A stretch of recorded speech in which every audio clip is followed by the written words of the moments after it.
C'est l'heure du Journal de l'Afrique. Soyez les bienvenus sur France 24. À la une ce soir, la visite de Philippe de Belgique en République démocratique du Congo.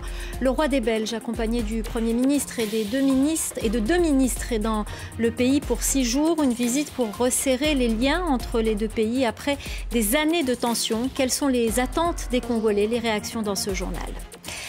Les militaires au pouvoir au Mali ont fixé la transition à 21 mois. Le colonel Assimi Goïta a signé un décret pour un retour du pouvoir aux civils en mars 2024. Une décision qui a pour but de rassurer la CEDEAO qui a imposé de lourdes sanctions sur le pays. La polémique au Sénégal après le rejet de la liste de la coalition d'opposition Yewwi Askan Wi. Notre invité ce soir est le ministre des Pêches et de l'économie maritime, Alioune Ndoye, également en tête de liste, Bono Bok Yakaar dans le département de Dakar pour les législatives de juillet. Il répondra entre autres aux accusations de l'opposition. Entretien dans un instant. C'est une visite historique qu'a entamée Philippe de Belgique en République démocratique du Congo. Le roi des Belges est arrivé dans le pays ce mardi pour 6 jours, accompagné de la reine Mathilde, du Premier ministre et de 2 ministres. Objectif principal, resserrer les liens entre les deux pays après des années de tension, notamment sous l'ancien président Joseph Kabila. Qu'attendent les Congolais de cette visite? Notre correspondant Clément Bonnereau est allé à leur rencontre. Écoutez. Pour de nombreux Congolais, la visite du roi Philippe de Belgique doit d'abord être l'occasion d'aborder le passé colonial. Il y a 2 ans, le roi avait exprimé ses profonds regrets pour les blessures causées par la colonisation. Mais désormais, certains attendent plus. Écoutez. Je voudrais seulement dire que, au cas où il venait, qu'il puisse nous présenter ses excuses par rapport à ce qu'ils nous ont fait subir dans les passés. La première chose, c'est de demander pardon. C'est de demander pardon au peuple congolais pour les crimes que la Belgique a commis au Congo. Nos ancêtres ont eu des fouets, on a fouetté les ancêtres. Depuis quelques années, les questions mémorielles sont au cœur du débat politique en Belgique. Et Bruxelles a d'ailleurs lancé plusieurs chantiers dans ce domaine. La dent de l'ancien Premier ministre Patrice Lumumba, assassiné en 1961, sera ainsi rendue au Congo dans les prochaines semaines. Et la Belgique a aussi promis de restituer les objets d'art volés pendant la période coloniale. Jusqu'à maintenant, nos objets d'art, en grande partie, se trouvent en Belgique. Et surtout que nous venons de construire les grands bâtiments, des gros bâtiments, pour mieux conserver. Cette visite intervient aussi dans un contexte de regain de violence dans l'est du pays, avec notamment les attaques du M23, un groupe que Kinshasa accuse d'être soutenu par le Rwanda. Certains Congolais demandent à Bruxelles de s'impliquer davantage dans ce dossier. Le Congo ne peut pas être abandonné au niveau où il est arrivé. Nous avons besoin que le roi puisse porter la voix du Congo comme ça s'est fait en son temps. Donc si la Belgique peut aujourd'hui décider de travailler à côté des Congolais pour que le Congo retrouve la paix. Après Kinshasa, le roi et la reine ont prévu de se rendre à Lubumbashi dans le sud du pays, puis à Bukavu dans l'est. Mars 2024, c'est la date que se sont fixées les autorités militaires au Mali pour rendre le pouvoir aux civils. Encore 21 mois aux manettes, un délai qui a pour objectif de rassurer la CEDEAO qui avait imposé de lourdes sanctions à Bamako début janvier. Florent Rodeau. Elle dirige le pays depuis son coup d'État de l'été 2020. Sous pression de ses partenaires ouest-africains, la junte militaire malienne s'est engagée à rendre le pouvoir aux civils dans moins de 2 ans. Date butoir de cette transition, le mois de mars 2024. Le décret a été signé par le colonel Assimi Goïta, l'homme fort de Bamako, 2 jours seulement après une nouvelle réunion de la CEDEAO. Elle, qui avait déjà imposé le 9 janvier dernier de sévères mesures de rétorsion commerciale et financière, comme la fermeture de l'espace aérien malien à ses voisins, ou encore la suspension des échanges de biens non essentiels. Cette communauté économique des États de l'Afrique de l'Ouest voulait un délai maximum de 16 mois. Les militaires maliens ont finalement opté pour 5 mois de plus, bien loin de leurs rêves initiaux de conserver le pouvoir pendant 5 ans. Un nouveau sommet de la CEDEAO doit se tenir le 3 juillet prochain. Il pourrait permettre une levée graduelle des sanctions si les différentes étapes de la transition sont franchies avec succès. Hier, nous recevions El Malik Ndiaye, secrétaire national du PASTEF, parti de l'opposant sénégalais Ousmane Sonko. Il était venu nous parler de l'invalidation de la liste de la coalition d'opposition Yewwi Askan Wi pour les législatives de juillet prochain. Il accuse les autorités sénégalaises de vouloir écarter toute opposition. Ce soir, nous donnons la parole et la possibilité aux autorités sénégalaises de répondre à ces accusations. Nous sommes en direct avec le ministre des Pêches et de l'Économie maritime, M. Alioune Ndoye, également tête de liste de Benno Bokk Yakaar dans le département de Dakar. Merci beaucoup d'avoir accepté notre invitation.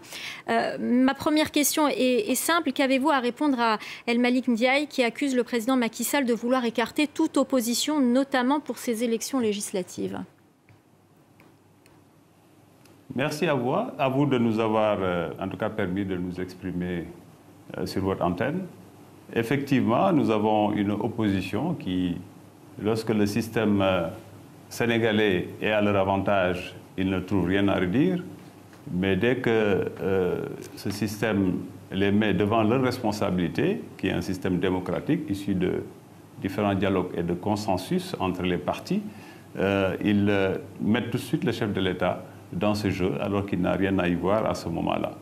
Je rappelle que nous sortions d'élections locales, territoriales, et que près de 79% des collectivités territoriales au Sénégal ont été gagnées par le Benno Bokk Yakaar, parce que sur les communes, 438 communes sur les 553 existantes au Sénégal ont été gagnées par le Benno Bokk Yakaar, et les 36 départements sur les 46 gagnés par le Benno Bokk Yakaar.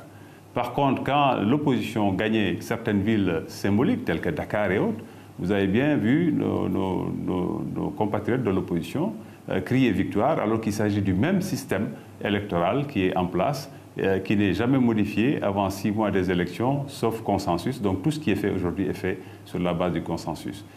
On ne peut se prévaloir de ses propres turpitudes. Ils n'ont pas respecté des règles mineures, telles que celles qui touchent à la parité, mais également parfois celles qui touchent au parrainage. Et aujourd'hui, on n'aimerait pas que le droit soit dit. Ce droit est dit aussi bien pour eux que pour nous, parce que vous savez très bien que nous également, nous avons des listes invalidées. Alors que nos listes de suppléants invalidés étaient paritaires, parce qu'il y avait le même nombre d'hommes que de femmes dans cette liste, mais il y avait juste un problème d'agencement. Mais cela n'a pas empêché donc la Cour d'invalider notre liste. Donc voilà aujourd'hui une opposition qui n'a pas de projet pour les Sénégalais, parce que tout leur projet est basé sur aujourd'hui la recherche de l'instabilité au Sénégal.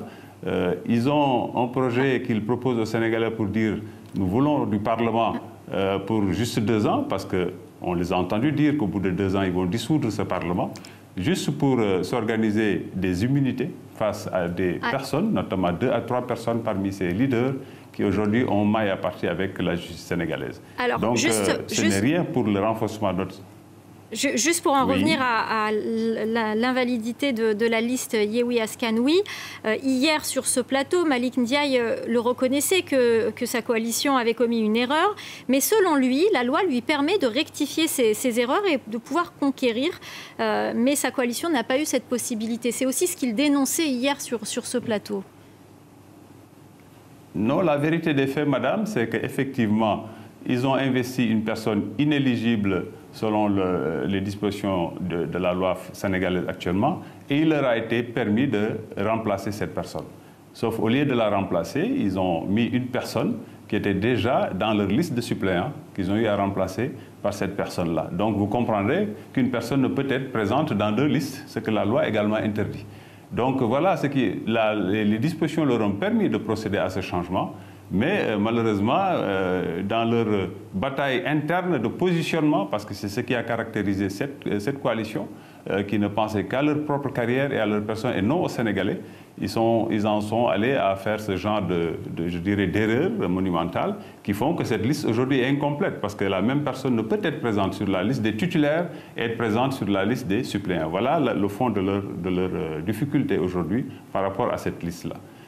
Si je prends l'exemple du département de Dakar, la Cour constitutionnelle a donné un avis, en tout cas a rendu une décision qui n'est pas à notre avantage, nous, de la coalition présidentielle. Parce que rappelez-vous que cette liste n'était pas paritaire, parce que sur une liste de 7 candidats, les 5 étaient des hommes et les 2 étaient des femmes. Alors ne craignez-vous pas tout de même... Il leur a été permis...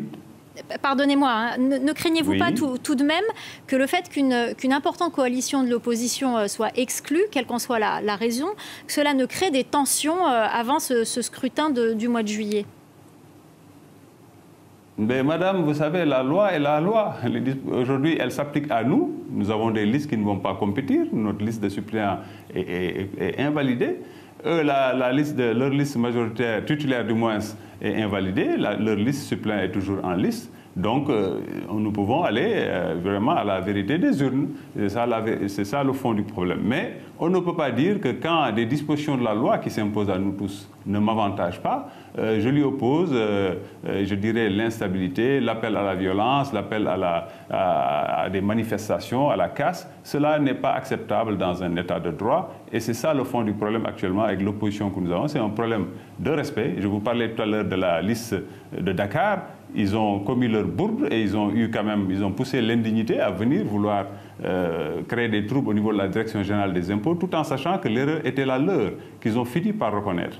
On leur a permis de faire leurs modifications, alors que la loi dit qu'il fallait respecter l'ordre d'investiture. C'est-à-dire qu'aujourd'hui, si on va au bout de la loi, même cette liste, aujourd'hui, que la Cour a validée, elle ne devait pas être validée, mais en républicain, nous nous plions aux décisions de la Cour constitutionnelle. Alors, il y a un appel à manifester demain. Est-ce que vous êtes inquiet ? Inquiet, pas du tout. Vous savez, nous sommes un État de droit. Force reste à la loi. Et si l'autorisation est manifestée, elle sera encadrée, ils le feront. Je ne sais pas au moment où je vous parle si elle est autorisée ou pas. Si elle n'est pas autorisée, mais force restera à la loi et l'État appliquera ses prérogatives. Mais je pense que ce n'est pas la façon que nous avons de développer notre démocratie, notre système démocratique. Et ces messieurs qui se disent anti-système, au fond, ils sont contre notre système démocratique. Ils sont contre notre système qui est basé sur des valeurs culturelles, notamment de respect de l'autre et des croyances des autres. Voilà des gens aujourd'hui qui pensent que par la violence et par l'appel, en tout cas à l'insurrection, on peut imposer au fur et à mesure ses volontés dans ce pays. Et cela n'est pas, en tout cas, à l'avantage du peuple sénégalais. Merci beaucoup, en tout cas, à Alioune Ndoye, ministre des Pêches et de l'économie maritime. Je rappelle que vous êtes aussi tête de liste de Bonobok Yakar dans le département de Dakar. Merci beaucoup d'avoir répondu à nos questions. Adama Bictogo revient sur la scène politique par la grande porte en Côte d'Ivoire. Ce proche d'Alassane Ouattara, ténor de la politique ivoirienne, a été élu à la tête de l'Assemblée nationale avec plus de 97% des voix. Sa candidature a fait l'unanimité, y compris au sein de l'opposition. La correspondance à Abidjan de Samuel Bernard. Il a été plébiscité. Adama Bictogo est désormais à la tête de l'Assemblée nationale, élu avec plus de 97% des voix. En fait, toute l'opposition s'est alignée autour de cette candidature et c'est peut-être ce qu'il faut retenir de cette élection. Une opposition rangée derrière le candidat du parti au pouvoir. Une unanimité qu'a d'ailleurs dénoncé l'autre candidat Jean-Michel Amankou qui s'est exprimé en lançant à ses collègues de l'opposition « Les Ivoiriens nous regardent, vous avez votre conscience avec vous ». Alors ce que l'on peut retenir également, c'est le retour d'Adama Bictogo dans l'arène politique. En effet, il faut rappeler qu'en février dernier, alors qu'il était directeur de l'exécutif du RHDP, il est nommé secrétaire exécutif placé sous l'autorité d'un directoire dont il ne fait pas partie. Alors, le voir aujourd'hui nommé pour siéger à la présidence de l'Assemblée nationale, c'est un retournement.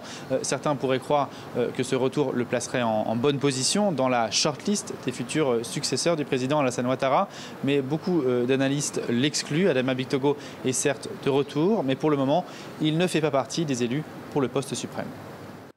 Direction l'île Maurice où se tient le grand rendez-vous post-Covid des athlètes africains. Les 22e championnats d'Afrique d'athlétisme renvoyés 2 fois à cause de la pandémie démarrent ce mercredi. 500 athlètes venant de 41 pays seront en compétition pendant 5 jours. Reportage de notre correspondant Abdallah Erali. Des installations nouvelles dans le village de Côte d'Or pour accueillir une première compétition d'envergure. Les 22e championnats d'Afrique d'athlétisme auront lieu sur une piste flambant neuve. Le directeur de la compétition, un ancien champion d'Afrique au saut en hauteur, promet une reprise de compétition mémorable aux visiteurs. Je crois que dans l'Afrique, il n'y en a pas d'autres stades comme celui-là. L'enjeu, c'est que quand les athlètes sortent de ces championnats d'Afrique, ils disent « Waouh !» On n'a jamais eu un championnat d'Afrique de cette envergure, avec cette qualité d'officiel et puis ces installations. Pour cela, l'État mauricien a apporté sa pleine participation logistique, avec des facilités ultramodernes. Il participe aussi aux frais organisationnels qui devraient coûter près d'1 million d'euros. 2 tiers de cette enveloppe sont financés par le gouvernement et le reste par des entreprises mauriciennes. L'organisation est rodée depuis des mois avec la participation d'athlètes locaux, encadrés par 200 officiels et volontaires. Plus de 500 athlètes du continent seront de la partie. Certaines vedettes sont arrivées plus tôt pour s'acclimater, comme la Tunisienne Dora Marfoudi, venue défendre son titre, même si le moment n'est pas propice pour elle. Le timing des championnats, je considère un peu tôt. On a l'habitude d'avoir des championnats un peu plus décalés de juillet ou août. Donc la préparation n'est pas finalisée, mais bien sûr on va tout faire pour défendre le titre déjà et faire une belle prestation.